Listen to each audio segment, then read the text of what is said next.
अस्सलाम वालेकुम दोस्तों, मां अनवर शाद।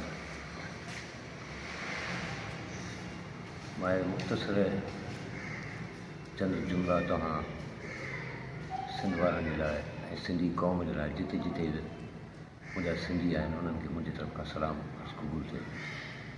ऐं उन खां अलावा जेका उर्दू स्पीकिंग खां जेका मूंखे मोट मिली आहे उन्हनि खे बि सलाम हुजे भले। दोस्तों, मां वधि में वधि तव्हां दोस्तनि जो थोराइतो आहियां जो तव्हां मूंखे एतिरी मान ॾिनो ऐं तव्हां मोट ॾिनी। मुंहिंजी नंढड़ी हैसियत मां हिकिड़ो नंढो कलाकार आहियां, हिकिड़ो जेको मुंहिंजो तव्हां इंटरव्यू ॾिठो यादगिरियूं, मां उहो ई अनवर शाद आहियां।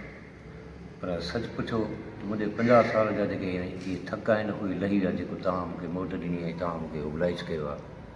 मां निहायत थोराइतो आहियां तव्हांजो जो मूं नाचीज़ खे तव्हां वधि में वधि मोट ॾिनी ऐं मूंखे क़बूल कयो। मां हिकिड़ो सिंधी फ़नकार आहियां ऐं सच पुछो त मां हिकु न पर हिते जेके बि सिंधी कलाकार आहिनि, मुंहिंजा डायरेक्टर आहिनि, मुंहिंजा राइटर अदाकार जेके आहिनि, इहे सभु इहे ग़रीब ई आहे।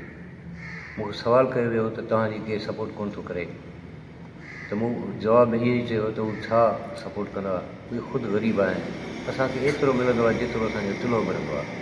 ऐं सच पुछो त कॾहिं कॾहिं इहो मां रोई वेठो हुउसि इन जे करे जो मां वधीक पंहिंजे ज़िंदगी जा उहे सूर नथो ॿुधाए सघां, छो जो हिकु कलाकार जे लाइ ईअं सम्झो वॾी हिकिड़ी तकलीफ़ जा उहे जुमिला आहिनि जेके मां न ॻाल्हाए सघुसि ऐं मां हिन महिल बि नथो ॻाल्हाए सघां, छो जो हिते ग़रीब लफ़्ज़ खे क़ैद कयो वियो आहे। ग़रीब लफ़्ज़ जेको आहे उहो हिकिड़ो जुमिलो बणायो वियो आहे जंहिंखे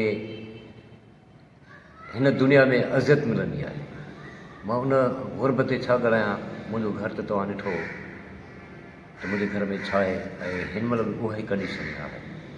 बहरहाल मां उन्हनि माण्हुनि जो थोराइतो आहियां जिन मुंहिंजी सरकार कई आहे ऐं वधि में वधि चंद माण्हू आहिनि जिन मूंसां हेल्प कई आहे, उन्हनि जा अहसान आहिनि मुंहिंजे मथां ऐं वॾा अहसान आहिनि उन्हनि जा। जेसीं ताईं मुंहिंजी ज़िंदगी हूंदी मां उन जा थोरा मञींदुसि पियो। लख लाइक़ उन्हनि जा। मां नंढो फ़नकार त मुंहिंजे तरफ़ खां उन्हनि खे सलाम हुजे, उन्हनि खे वाधायूं हुजनि जो जिन मूंखे मोट ॾिनी आहे। मां इन क़ाबिल बि न आहियां ऐं मां कहिड़ा उन्हनि जा शुक्रिया अदा कयां। मूं वटि उहे लफ़्ज़ कोन आहिनि जो मां उन्हनि जे लाइ ॻाल्हाए सघां। महिरबानी।